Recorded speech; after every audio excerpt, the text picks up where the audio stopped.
Hostia, pues lo mismo abro los conciertos así, ¿eh? Hombre, yo creo que es lo que nos pega. Podemos intentarlo. Venga, vamos para allá, vamos para allá. 1, 2 y... David Bisbal hace la cobra. Me da igual si coge mis sobras.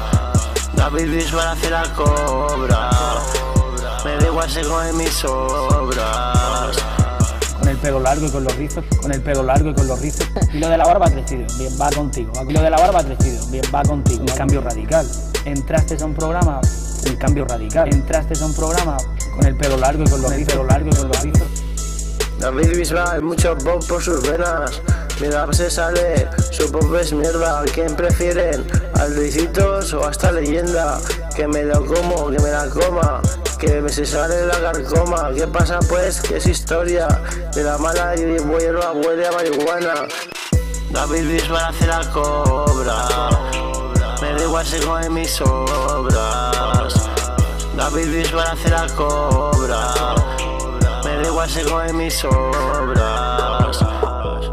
Él no la quiere ni probar, dice que será del humo muy fatal.